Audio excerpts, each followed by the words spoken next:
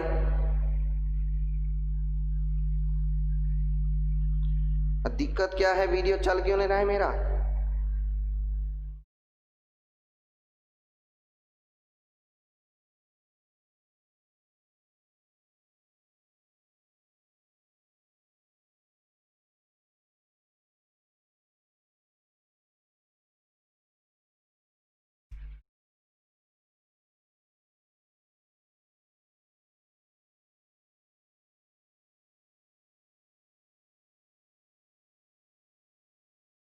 Second वाला neither increasing not decreasing, ये सही है। सेकेंड वाला जो लिखा है नाइदर इंक्रीजिंग नॉर डिक्रीजिंग, ये भाई साहब इंक्रीजिंग है। ये भाई साहब यहां से यहां तक ये कांस्टेंट है, इधर के इधर भी कांस्टेंट है।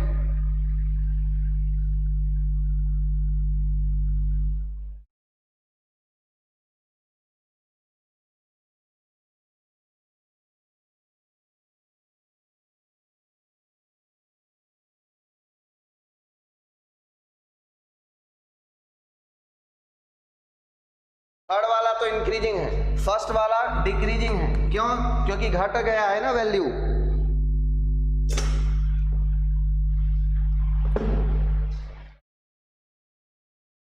इंगेज का कैलकुलस कहाँ गया भाई साहब? अच्छा ये है।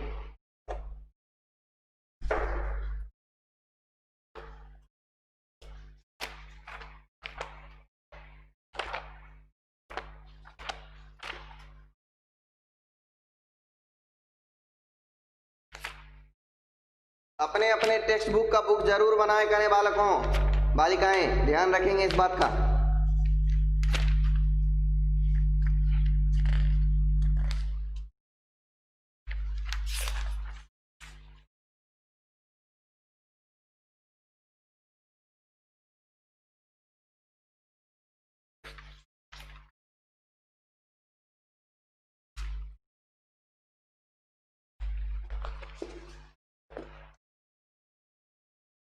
तो अब ये बात मिटाता हूं और आ गया था।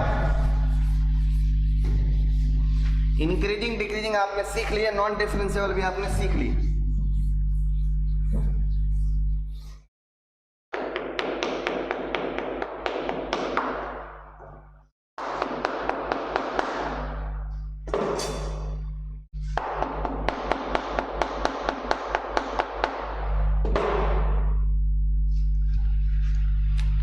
अब क्वेश्चन देते हैं कि पहचानो कि किस इंटरवल में इंक्रीजिंग है और किस इंटरवल में डिक्रीजिंग है। Find the complete set of value of lambda, find complete set of, find value of lambda, lambda is equal to what? Find value of lambda for is the function f of x is defined as, f of x is a function defined as piece wise। piece wise का मतलब होता है अलग अलग domain में जब इस तरीके से लिखा हो, x is when x is less than then function is x plus 1, and when x is equal to 0 then function is lambda, and when x is greater than 1, when x is greater than 1, when function is equal to 1 then functional value is lambda, when x is greater than 1 then x square minus x plus 3 is function is strictly increasing at x is equal to 1, is strictly increasing at x is equal to 1। तो lambda की value find कीजिए अगर वो strictly increasing है x is equal to 1 के case में। तो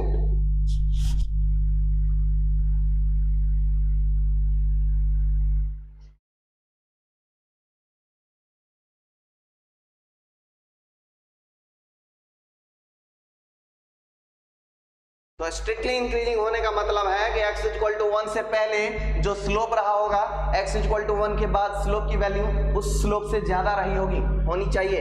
तो मतलब एट x इक्वल टू 1 मैं सॉल्व करता हूं। At x equal to 1 let x equal to 1 से थोड़ा पहले f प्राइम ऑफ 1 माइनस कैसे मिलेगा? ध्यान देना 1 मिलेगा। Differentiation of x plus 1 at x is equal to 1 minus is equal to 1. Differentiation 1 से पहले तो फंक्शनल वैल्यू दिस है, तो differentiation at is equal to 1. Okay, तो ये रह गया 1 पर मिल गया लेमडा की वैल्यू. ओके, अब क्या करना है, डिफरेंशिएशन ऑफ यानी F prime of 1 plus F prime of 1 plus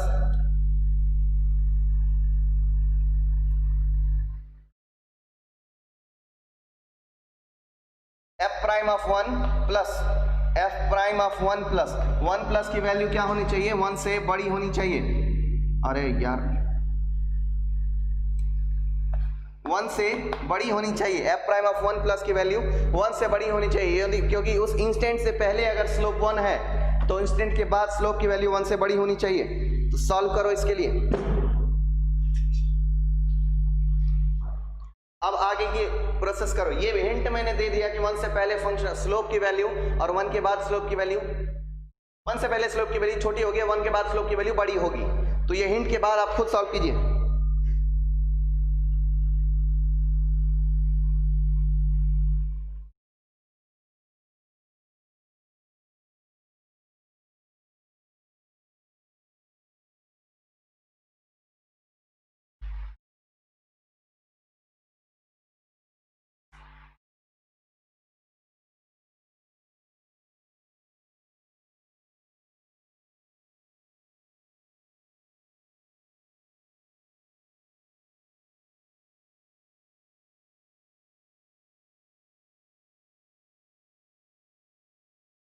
कोई भी वीडियो नहीं चल रहा है, यूट्यूब से कोई वीडियो चल ही नहीं रहा है मेरा. फोन पटक के देखें क्या? नहीं पटकेंगे, पैसे लगते हैं.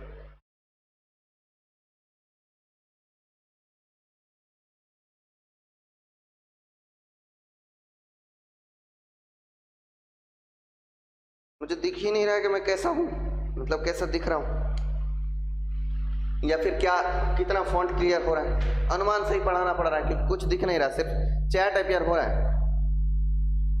और वो भी मेहुल बैरागी की आखिरी चैप है 6:53 में. 5 मिनट से अब तक कुछ भी कोई नहीं लिखा है, ये गलत बात है. इसको आगे ऑपरेट करो. एफ प्राइम ऑफ 1 प्लस जो है 1 से बड़ा होना चाहिए. तो F prime of 1 plus plus करोगे तो देखो इसको डिफरेंशिएशन करोगे 2x माइनस 1 हो जाएगा, तो मिल जाएगा 2 into f prime of x equal to 2x minus 1. तो जब इसमें आप it simplify that f prime of 1 plus रखने जाओगे तो मिल जाएगा 2 times of 1 plus minus 1 plus minus 1 equal to ये रहेगा 1 से बड़ा, ये रहेगा 1 से बड़ा. तो ये बात तो प्रूव हो गया कि स्लोप जो है स्लोप पहले छोटा है बाद में बड़ा है तो इंक्रीजिंग है.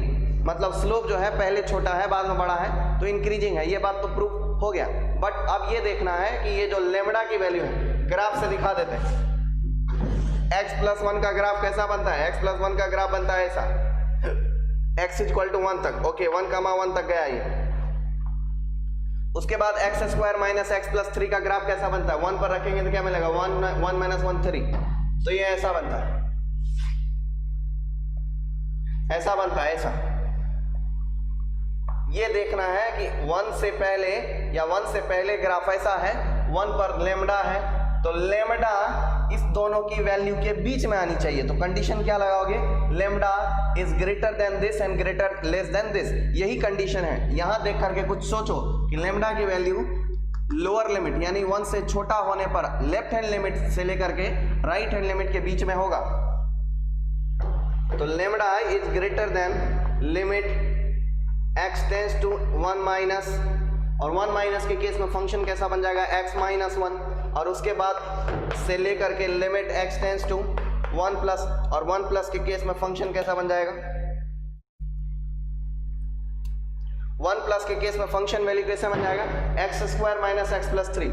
X square minus x plus 3 भाई साहब. अच्छा, यही चीज ऑपरेट करना है. यहाँ 1 माइनस रखेंगे तो क्या मिल जाएगा? 1 माइनस 1 0 हो गया. ये is less then lambda is less then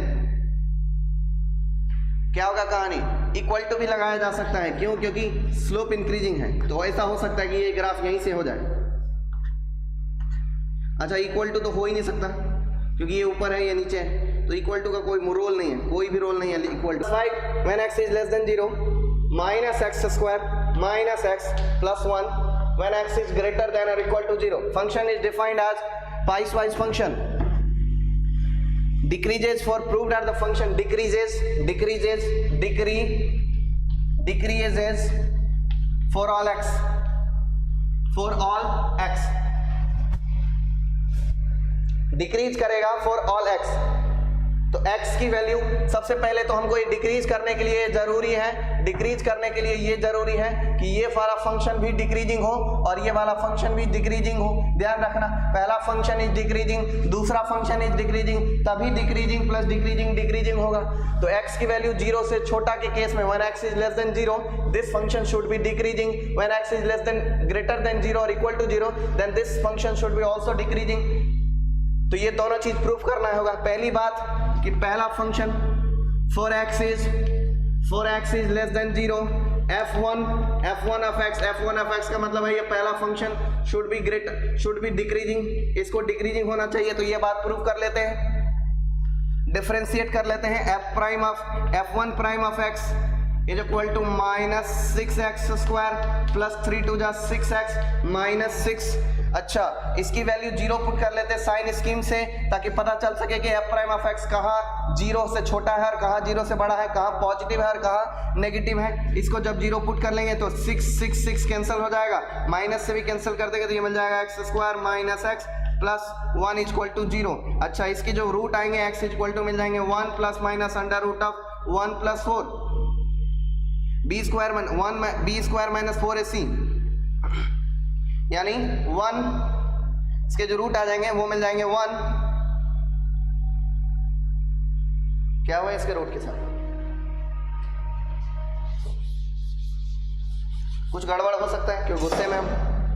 for x is less than 0 function एक बार फिर से चेक करूंगा, मैंने सही तो लिखा हूं, minus 2x cube plus 3x square minus 6x plus 5 less than 0 minus x square minus x plus 1 is greater than. अच्छा, when x is greater than equal to 0। अच्छा ठीक, तो फंक्शन है x की वैल्यू छोटा होने पर, 0 से छोटा होने पर इसको डिक्रीजिंग होना है और 0 से बड़ा होने पर इसको डिक्रीजिंग होना है। तो उसके लिए डेरिवेटिव निकालना पड़ेगा। तो पहले का डेरिवेटिव यानी f prime of f first का डेरिवेटिव जो मिल जाएगा वो मिल जाएगा 3 2 जा माइनस 6x स्क्वायर प्लस 3 2 जा 6x और उसके बाद माइनस 6।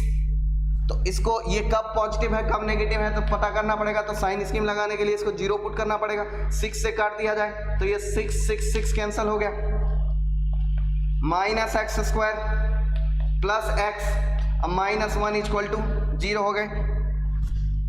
देखो जरा इसके रूट निकालते हैं, x की वैल्यू क्या मिलेगी, x की वैल्यू मिलेगी minus 1 plus minus under root of 1 b square minus 4ac, b square minus 4ac यानी 1 square minus 1 into 4 into minus 1।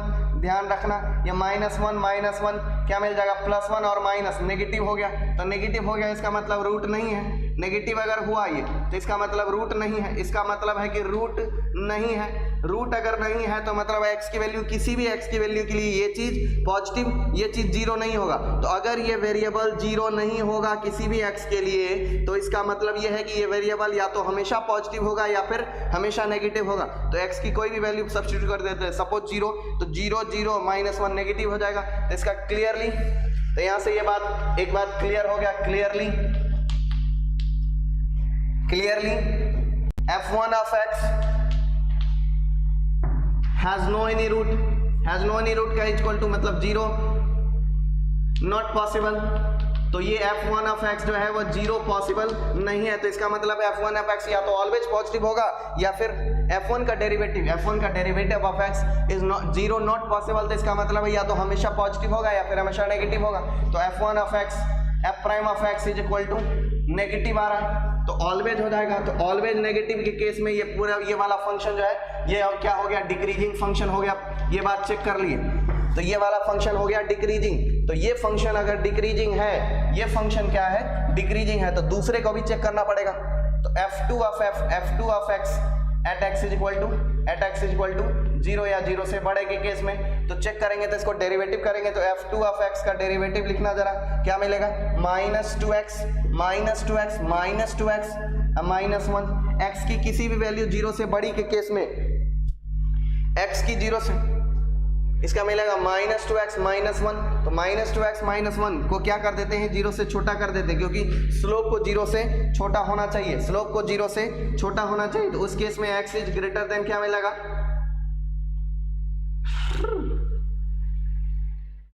x is less than +1 -2, x is less than 1 by -2। It's simple. इसका मतलब ये हो गया, इसका मतलब क्या हो गया, इसका मतलब हो गया कि x is greater then, x is less then -1/2। तो क्वेश्चन में जो बात दिया हुआ है वो गलत लग रहा है मुझे, या फिर मैं कुछ गड़बड़ कर रहा हूं।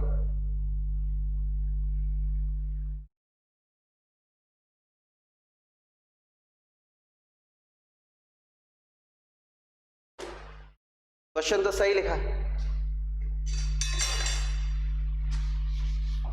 मैं कुछ भी गड़बड़ नहीं कर रहा हूं।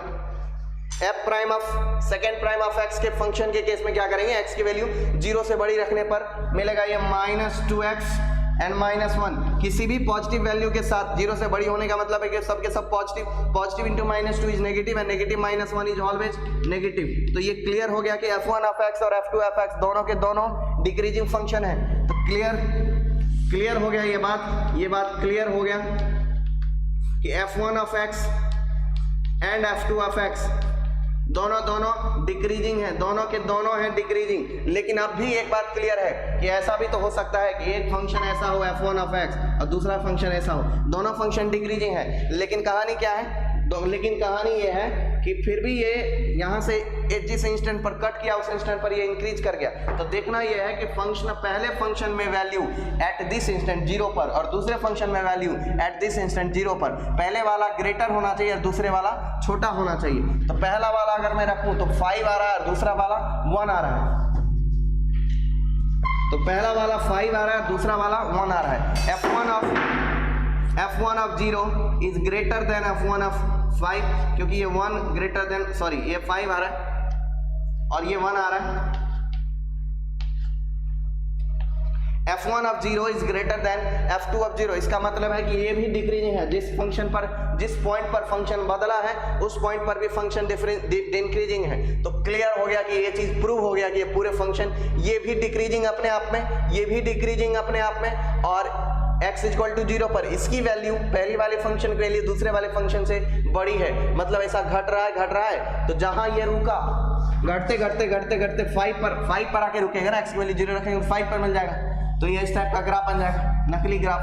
0,5 पर ये रुकेगा और ये शुरू होगा 0 से, कहां से, 0 से कहां शुरू होगा, 1 से शुरू होगा। तो 1 से नीचे की तरफ जाएगा। तो जब ये 1 से नीचे की तरफ गया और ये भी इस तरीके से आया तो कुल मिला के फंक्शन हो गया डिक्रीजिंग। ये बात हमने प्रूव कर दी है, prove that the function is decreasing. ये बात हमने प्रूव कर दी है। अब बोलना ही नहीं है कि आपको समझा या नहीं समझा। एक बार और नहीं बताऊंगा, एक बार और बता देता हूं। प्रूफ करने को बोला गया था कि function is equal to -2x³ + 3x² - 6x + 5 when x is less than 0, decreasing, and when x is greater than equal to 0 -x² - x + 1 is for x is greater than equal to 0, prove that this is decreasing for all real x। तो हमको इसका जितना भी domain है ये decreasing हो जाए, ये फंक्शन का जितना भी डोमेन है उस डोमेन में ये डिक्रीजिंग होगा।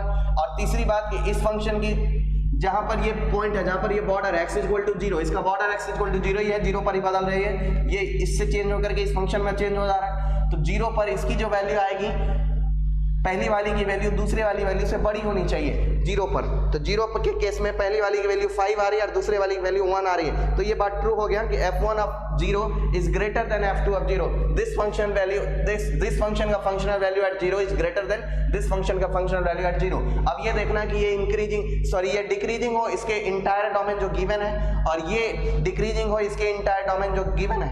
तो पहला फंक्शन मान लिया f1, उसको डिफरेंशिएट कर लिया, -6x² + 6x - 6 is equal to 0। इसके रूट निकाल लिया, रूट निकालने पर रूट आए ही नहीं, रूट निकालने पर हमको पता चला कि रूट ही नहीं है। तो जब रूट नहीं है तो इसका मतलब है कि ये वेरिएबल इक्वल टू 0 किसी भी x के वैल्यू के 0 के लिए नहीं हो सकता। तो अगर ये वेरिएबल 0 नहीं हो सकता तो या तो ये वेरिएबल पॉजिटिव होगा या फिर ये वेरिएबल नेगेटिव होगा। ध्यान रखना, इनइक्वालिटी में 11th क्लास में खूब जम के रट के पढ़ाए ये सब चीज कि कब 0 होगा, कब नहीं होगा, कब ग्रेटर देन होगा, कब स्मॉलर देन होगा। आज भी नहीं समझ में आएगा तो कान के नीचे एक तमाच खींच लो मेरी तरफ से। अब अगर ये बात नहीं समझ में आएगी ये कैसे किए तो खींच लो कान के तो नीचे एक तमाच मेरी तरफ से। क्लियरली? अच्छा, तो यहां से ये बात पता चल चुका है कि ये 0 नहीं है। ये 0 नहीं तो या तो हमेशा पॉजिटिव होगा या हमेशा नेगेटिव होगा। तो मैंने क्या कर लिया, कोई भी नंबर इसमें सब्स्टिट्यूट कर दिया, मुझे मिला नेगेटिव। तो पहले फंक्शन का डेरिवेटिव नेगेटिव होने की वजह से ये पूरा पहला फंक्शन डिक्रीजिंग होगा। दूसरे फंक्शन का डेरिवेटिव किया -2x -1 आया, -2x -1 for entire x is greater then 0। तो किसी भी पॉजिटिव नंबर में -2 मल्टीप्लाई करेंगे तो नेगेटिव हो जाएगा, नेगेटिव में -1 सब्ट्रैक्ट करेंगे तो नेगेटिव हो जाएगा। तो ये भी डिक्रीजिंग है, पहला भी डिक्रीजिंग, दूसरा भी डिक्रीजिंग है। पहले का फंक्शनल वैल्यू ज्यादा दूसरे के फंक्शनल वैल्यू से, तो प्रूव हो गया कि फंक्शन डिक्रीजिंग है। आई बाबू नूनू बुद्धू जैसे समझाते रहते हैं एक क्वेश्चन को 2 बार 3 बार 4 बार। Inverse of x plus x, इसका डोमेन पूरे रियल नंबर होता है। b f of x is equal to log 1 plus x minus twice x divided by 2 plus x। तो पहला फंक्शन करते हैं भाई,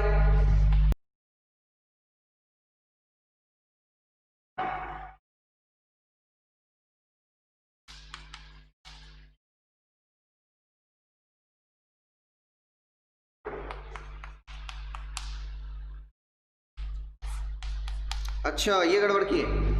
तो ये कॉट इनवर्स ऑफ x का differentiation -1/1 plus x square plus 1 और उसके बाद हो जाएगा ये -1/1 प्लस x स्क्वायर और x का डिफरेंशिएशन प्लस 1।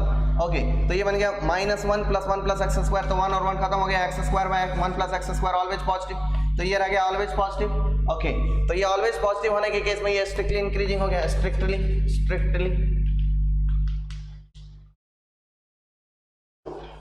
अब आप ये सोच रहे हैं सर आपने ग्राफ कैसे खींचे, तो खींचना आता तो सीख लो, नहीं तो प्रैक्टिस करो, ग्राफ का अपने आप आ जाएगा ये सब चीज। ये कोई सिखाने वाली बात नहीं है, 2 ग्राफ देख करके फिर सम जोड़ना, ये प्रैक्टिस का खेल है।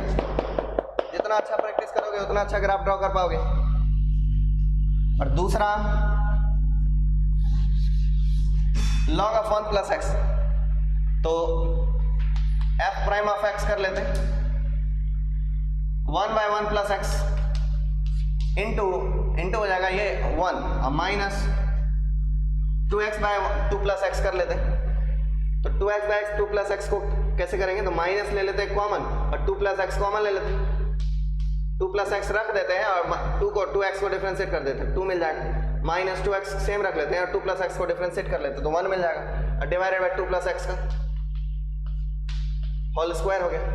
अब इसको कन्वर्ट कर देते हैं, 2 प्लस एक्स का होल स्क्वायर, तो 2 प्लस एक्स का होल स्क्वायर माइनस, ध्यान रखना ये मिलेंगे 4 प्लस 4x, ना 4 plus 2x minus 2x divided by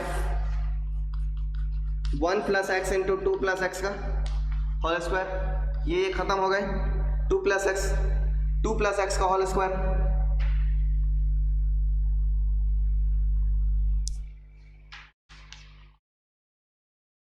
यानी 4 plus x square plus 2x minus 4 divided by 1 plus x into 2 plus x का होल स्क्वायर, 2 प्लस एक्स का होल स्क्वायर, 4 खत्म हो गए। अच्छा x कॉमन ले लिया, इससे x कॉमन ले लिया तो ये x प्लस 2 हो गया, x प्लस 2 के साथ इसके खत्म हो गया, x by 1 plus x into 2 plus x, तो ये मिल गया x by 1 plus x into 2 plus x, always positive, strictly increasing, equal to x is always increasing.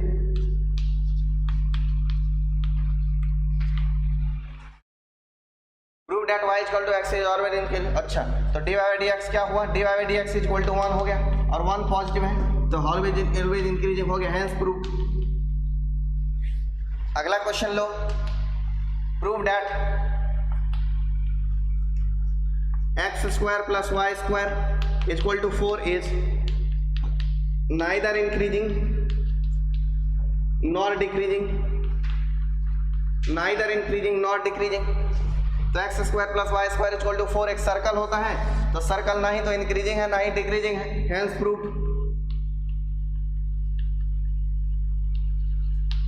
एक और क्वेश्चन लो, prove that y square equal to 4ax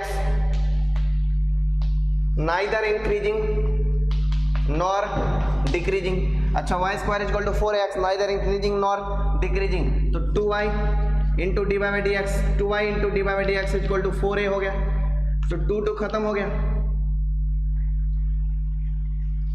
तो d by d x equal to मिल गया 2a by y, 2a by y, और y के बदले रखूंगा 4ax, d by d x is equal to 2a divided by के बदले क्या रखूंगा रूट 2a, यानी 2 times of root a into root x. Okay, तो ये 2 खत्म हो गया, a बाय, तो ये मिल गया रूट a, यानी root a by root x, और root a by root x कहने के लिए तो ऑलवेज पॉजिटिव है, लेकिन ये ग्राफ गलत है, कहने के लिए तो ये पॉजिटिव स्क्वायर रूट है, तो ये गलत है, क्योंकि यहाँ पर जैसे ही y लगेगा तो मॉड आएगा, तो Y square equal to 4ax करने जाएंगे तो मॉड आएगा। देखो एक बार सॉल्यूशन फिर से, क्योंकि क्वेश्चन हम आसान दे रहे थे, हो गया मुश्किल, कंसेप्चुअल हो गया। ये एकदम आसान क्वेश्चन नहीं है। Prove that y square equal to 4ax is neither increasing nor decreasing, ना ही तो इंक्रीजिंग है ना ही डिक्रीजिंग है, तो डिफरेंशिएट कर दिया 2y into d by d x, 2y into d by d x equal to हो गया ये 4 इंटू a, तो 2 से 2 4 खत्म हो गया, तो मिल गया d by d x, d by d x is equal to 2a divided by y के बदले रखोगे रूट अंडर दिस का मतलब है 2 इंटू रूट ए एक्स। ध्यान रखना y के बदले ये लिखना गलत है, सही क्या होगा, सही होगा मॉड ऑफ,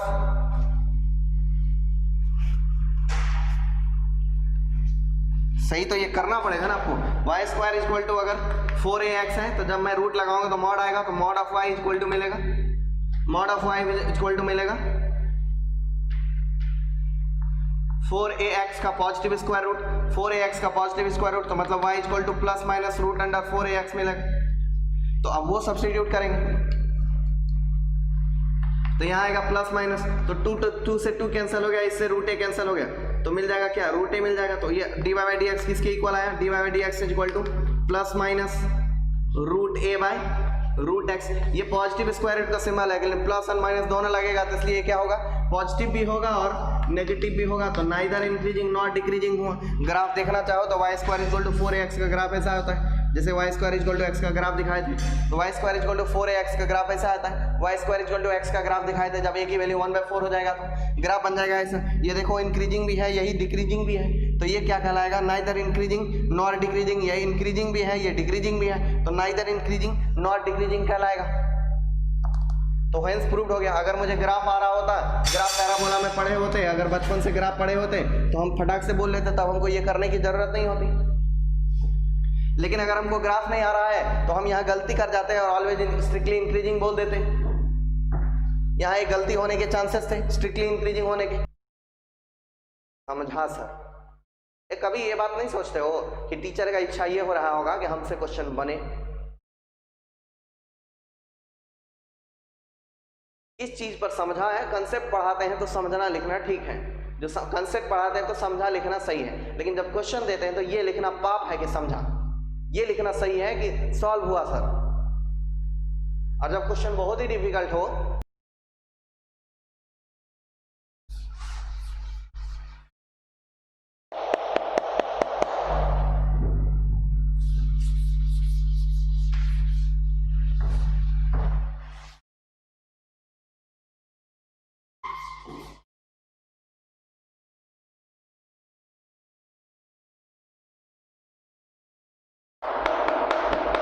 अपनी आंखों से जब अपने ही रिजल्ट को खराब होते देखते हैं तो बर्दाश्त नहीं होता है।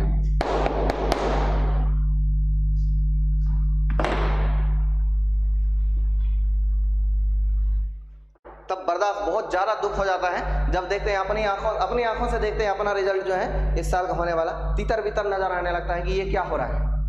तो इतना दुख होता है कि बर्दाश्त नहीं होता है। और जब उसको इस तरीके से तितर बितर होते देखते तो बहुत दुख होता है। देखते हैं कि कैसे होगा रिजल्ट, बच्चा ऐसे पढ़ेगा तो रिजल्ट लाएगा। रिजल्ट ओरिएंटेड पढ़ाई में और इस सब पढ़ाई में जब अंतर नजर आता है ना, 2 दिन बर्दाश्त हो जाता है, 3 दिन बर्दाश्त हो जाता है, लेकिन जब ये कंटिन्यूअसली चलता है, ये आलसीपना, तो तब इतना दुख होता है कि सहा नहीं जाता है। ये गुस्सा जो है वो दुख का प्रोडक्ट है। ये इसलिए होता है क्योंकि पढ़ते नहीं है बच्चे भी कैसे पढ़ेंगे, पढ़ने की कोशिश करते हैं लेकिन पढ़ते नहीं है। जो बोलते हैं सुबह नहाया करो तो वो नहीं नहाते, फ्रेश होकर बैठा करो तो वो नहीं करते, बेड पे ही बैठा बैठा पढ़ेगा। कैसे पढ़ेगा वो? जिस बेड पे सोया है उसी बेड पे पढ़ेगा। फोन लेके कबर्ड पे बैठ जाएगा, जिस कबर्ड। पढ़ाई में और बाकी काम में अंतर होना चाहिए ना। जब इस तरीके से देखते हैं कि इतना खराब एक्टिविटी है, तब जाकर के बहुत तकलीफ होती है और वो किसी दिन प्रोडक्ट बन के निकलता है। क्योंकि जब एनालाइज करते हैं घर में बैठ करके कि आखिर इस साल रिजल्ट आएंगे कैसे, तो ये तो टीचर्स को पता होता है कि किस बच्चे का रिजल्ट कितना हद तक आ सकता है। टीचर्स को बहुत बढ़िया से पता होता है, बाकियों को हो ना हो हमको बढ़िया से पता होता है कि किसका रिजल्ट क्या आएगा। आज तक सभी बच्चों को बोल दिए हैं पहले ही कि इस तरीके से प्रिपेयर कर रहे हो, इतना परसेंटेज लाओगे, इतना परसेंटाइल लाओगे, इतने मार्क्स आएंगे, इस कॉलेज तक एडमिशन मिलेगा, इतना तक रैंक आएगा। और वो जितना जितना बोले उसी के आसपास सबका रैंक आया। पता होता है कि बच्चे का, किस बच्चे का क्या होने वाला है।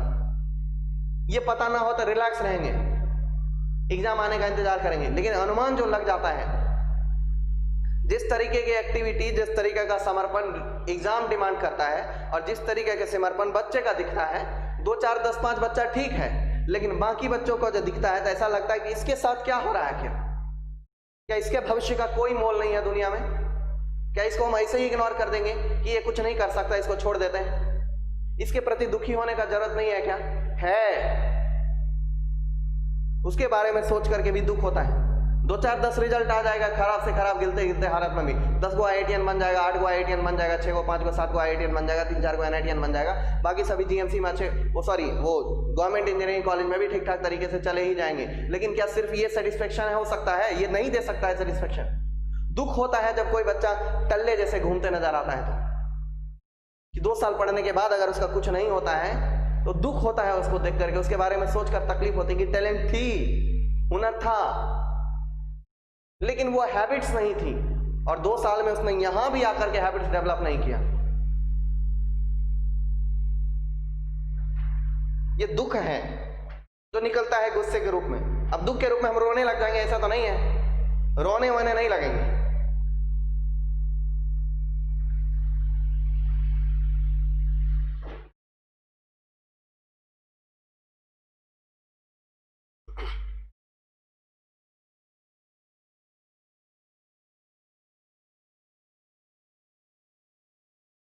चलो लाइव चैट ऑन कर देते हैं।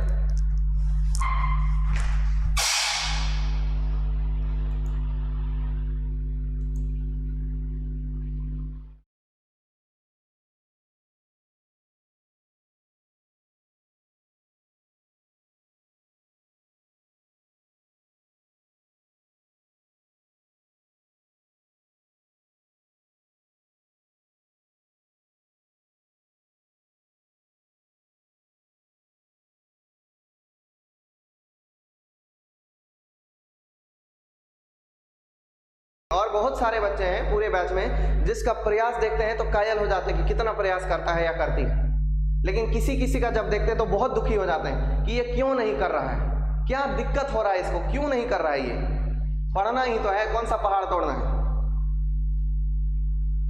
बाद में वो ये बोलता फिरेगा सर नहीं पढ़ाते थे, अच्छा नहीं, अच्छा इंस्टीट्यूट है, टाइम पास हो जाता था, ये हो जाता था। ये तो झूठे ना बोलेगा घर में जाकर के, मम्मी पापा को ये बोल देगा कि नहीं करिए जब में अच्छा नहीं पढ़ाई होता है, तो ये बात भी तो झूठ है। माँ बाप मान भी लेंगे, बच्चों पे विश्वास होता है उनको, हाँ करिए जो हो सकता है कि बुरा इंस्टीट्यूट है, भले ही ये झूठ ही हो पर उसको मान लेगा। पर इसके बोल देने से, इतनी सी बात बोल देने से क्या वो बच्चा लाइफ में सक्सेसफुल हो जाएगा? नहीं होगा ना। ये बोल देने से किसी का कोई नुकसान है? करियर जोन का भी कोई नुकसान नहीं होता है। कौन सुनेगा तुम्हारी बात? तो अगर बोल ही दोगे किसी को कि करियर जोन बैड इंस्टीट्यूट है, तो करियर जोन का जो रिजल्ट आता है हर साल, तो वो तो पता चल जाता है ना लोगों को कि रिजल्ट आया है, तो बैड इंस्टीट्यूट नहीं होगा, बैड तुम रहे होंगे। तो आपके सामने तो बोल देगा हाँ सचमुच तुम्हारे साथ बड़ा गलत हुआ, अच्छा, लेकिन क्या होगा इसका? वही आदमी जिसको आपने बोले हो ना कि करियर जोन बहुत बुरा है, वो आप पर थू थू कर देगा मन ही मन ऐसा इतना बड़ा थूक का गोला निकालेगा, थू कर देगा। वो मन ही मन सोचेगा जिस इंस्टीट्यूट के बारे में बोल रहे हो वो इतना सारा IITian बना दिया है अब तक, और इतने सारे लोगों को इस साल तुम्हारे ही बैच में से बनाया है। जिन टीचर्स के बारे में बोल रहे हो उनकी क्वालिटी के चर्चे हैं, उनकी तारीफ हमने सुन रखे हैं, तो कैसे तुम बोल सकते हो? मुंह पर आपको बोल रहे हाँ बहुत बुरा हुआ, लेकिन पीछे क्या सिर्फ बुराई कर देने भर से आपका जिंदगी बन जाएगा? नहीं बनेगा ना। बुराई करने का एटीट्यूड तो होना ही नहीं चाहिए।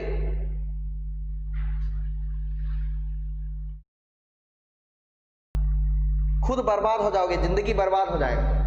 ये बोलने का भी प्रयास मत करना कि ये गंदा है वो अच्छा है, क्योंकि रिजल्ट हर बार साबित कर देता है कि वो अच्छा है। बस अपनी बेइज्जती करवा लोगे, जिंदगी झंड कर लोगे। कुछ एक बच्चों का फोकस देख करके बड़ी, अभी भी ऑनलाइन है या ऑफलाइन, किसी कैसा भी हालत है, कुछ बच्चों का फोकस बहुत ओरिएंटेड है, लेकिन कुछ बच्चों का हिल डुल गया है। उनके बारे में सोचकर बहुत तकलीफ होती है अंदर।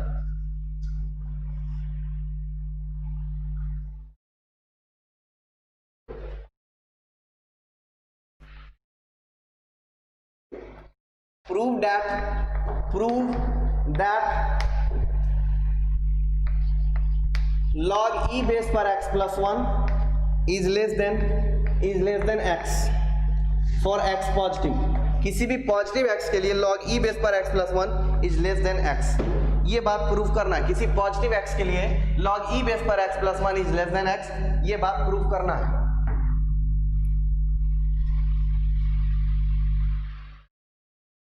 कैसे प्रूव होगा? तो पहली बात तो हमको ये पता करना पड़ेगा, हम ग्राफ ही बना लेंगे ना, थोड़ा ग्राफ तो आता ही है। log x plus 1 का ग्राफ कैसा बनेगा? log x का ग्राफ बनता है ऐसा, और x में 1 ऐड किया गया तो 1 डिस्टेंस क्या आ जाएगा? लेफ्ट आ जाएगा, तो ये ग्राफ बन जाएगा ऐसा, ऑरिजिन से ऐसा।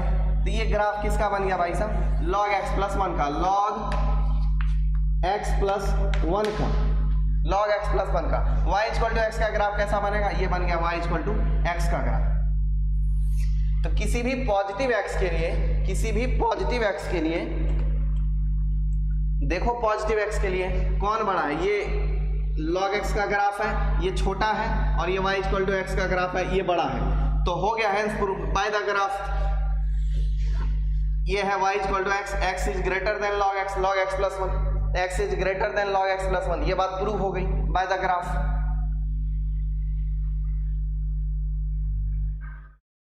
और अगर दो फंक्शन किसी एक ही जगह से गुजरा है, एक ही इंस्टेंट से निकला है, तो इसमें प्रूव होने में एक और बात, एक अगर एनालिटिकली प्रूव करते तो मान लेते हैं f1 ऑफ x, या लेफ्ट साइड क्या है?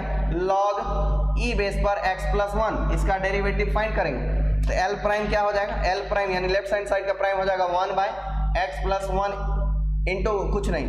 अच्छा, तो ये हुआ l साइड का प्राइम। राइट साइड का प्राइम क्या मिलेगा? राइट साइड है x, तो राइट साइड का प्राइम जो है वो मिलेगा 1। तो देखो, जो फंक्शन, अगर दो फंक्शन किसी एक ही इंस्टेंट से निकला है और एक ज्यादा इंक्रीज कर रहा है, दोनों ही इंक्रीजिंग है, ये भी और ये भी, बट जिसका इंक्रीजिंग रेट ज्यादा होगा वो फंक्शन ऊपर होगा, वो फंक्शन बड़ा होगा। तो इंक्रीजिंग रेट इसमें से किसका ज्यादा है? यानी डेरिवेटिव जिसका ज्यादा बड़ा वो फंक्शन ग्रेटर। तो डेरिवेटिव किसका बड़ा है? 1 बड़ा या 1 बाय एक्स प्लस 1 बड़ा? किसी भी x प्लस 1 के केस में पॉजिटिव x के लिए ये चीज डिनोमिनेटर 1 से बड़ा होगा, तो 1 को जब 1 से बड़ा नंबर से डिवाइड करेंगे तो 1 से छोटा हो जाएगा, तो दिस इज लेस देन 1। तो हो गया, इसका मतलब ये हो गया कि लेफ्ट हैंड साइड का डेरिवेटिव जो है वो less than right hand side का डेरिवेटिव हो गया, और l इक्वल टू r हो गया एट इंस्टेंट, एट 0, 0। तो इसका मतलब क्या है? इसका मतलब ये है कि l जो है या लेफ्ट हैंड साइड जो है वो छोटा रह जाएगा राइट हैंड साइड से।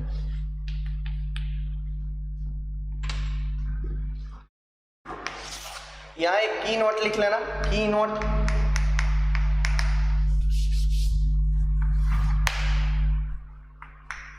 If f of a is equal to f of b, sorry, g of a,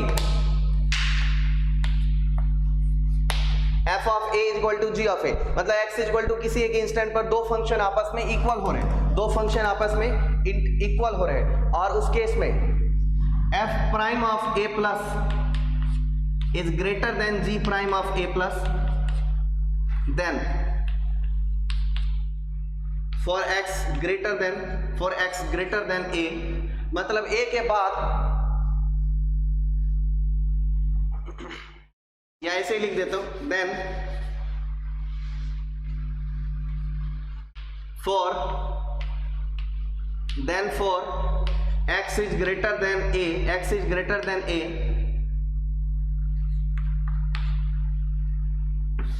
then नहीं, एंड लिखना पड़ेगा, and for x is greater than a, यानी इस a के बाद में राइट में, इस a के बाद में राइट में f prime of x greater than g prime of x, तो जिसका प्राइम बड़ा वो ऊंचा, it's implies that f of x is greater then g of x, जिसका स्लोप ज्यादा बड़ा, किसी एक ही पॉइंट से निकला है दोनों कर्व, और जिसका स्लोप ज्यादा बड़ा होगा वो फंक्शन ज्यादा बड़ा होगा, जिसका स्लोप बड़ा वो फंक्शन बड़ा। तो यहाँ लिख देते हैं जिसका स्लोप बड़ा, हिंदी में लिख देते हैं जिसका स्लोप बड़ा, जिसका स्लोप बड़ा वो फंक्शन बड़ा, वो फंक्शन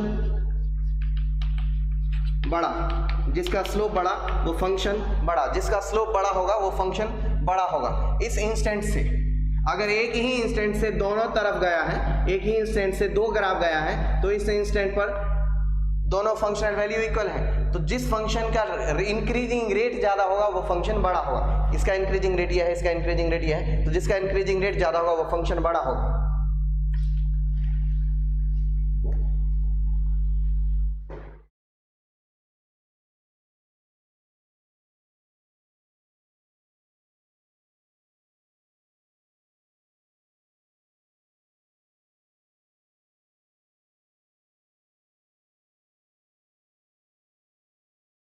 प्रूव तो बहुत पहले हो चुका था, ये है असली नोट, ये असली, ये बात दिमाग में ठोक लेना कि जब भी कभी ऐसा केस हो, किसी एक इंस्टेंट से, किसी एक ही पॉइंट से दो कर्व निकले, तो आगे चल के वो कर्व बड़ा होगा जिसका इंक्रीजिंग रेट ज्यादा होगा। तो चलिए आज का क्लास यही एंड करते हैं। बहुत बुरा गंदा क्लास गया, जबकि बहुत अच्छा शुरुआत किए थे हमने, मुझे बड़ी उम्मीद थी कि पूरी क्लास अच्छे से पढ़ाएंगे, बट बीच में दुख ने डेरा डाल लिया। ऐसा मत किया करो यार, प्लीज पढ़ा करो, हाथ जोड़े, पैर जोड़े, क्या जोड़े, बोलो तो जोड़ लेते, लेकिन पढ़ा करो, क्योंकि ये समय जिंदगी में फिर कभी नहीं आएगा।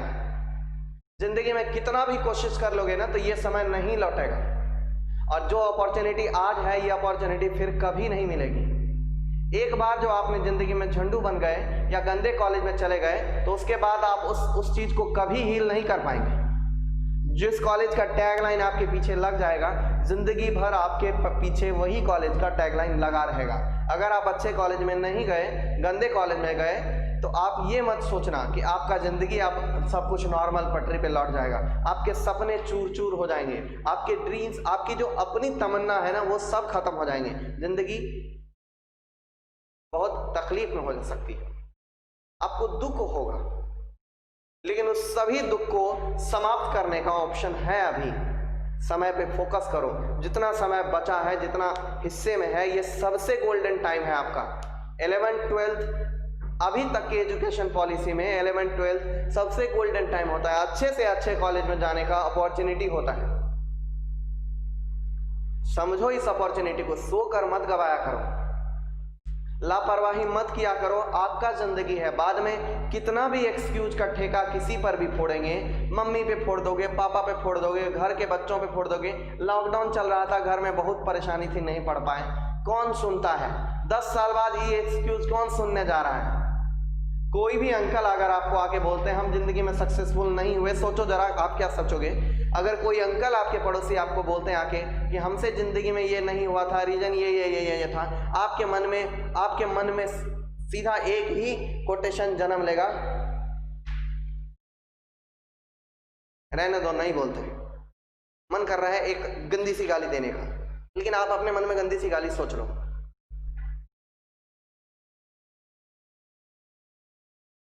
मत किया करो अपना टाइम बर्बाद, बिल्कुल भी नहीं किया करो। 1 मिनट बर्बाद नहीं करो, ये मिनट कभी नहीं आएगा फिर से,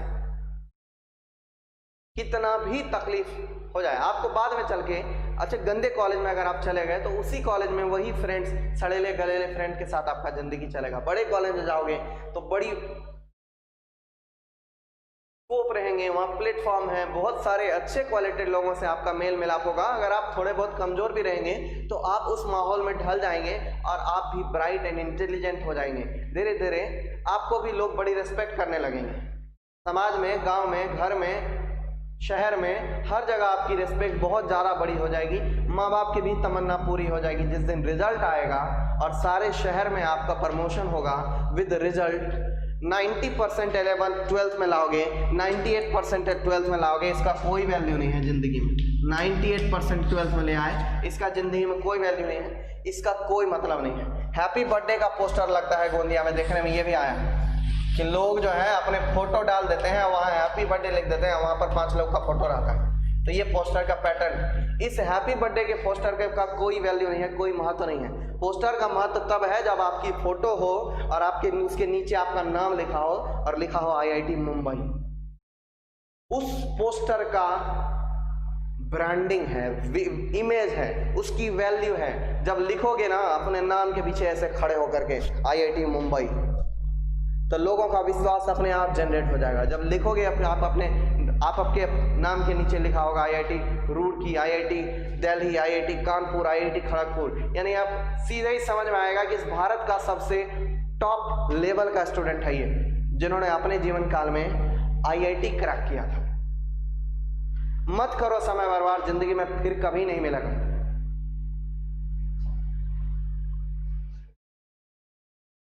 बाद में किसी को कोस सकते हैं आप, अपना जिंदगी नहीं बना सकते। मत कोसा करो, अपने आप को इतना अच्छा बना लो कि सब कुछ अच्छा दिखने लग जाए।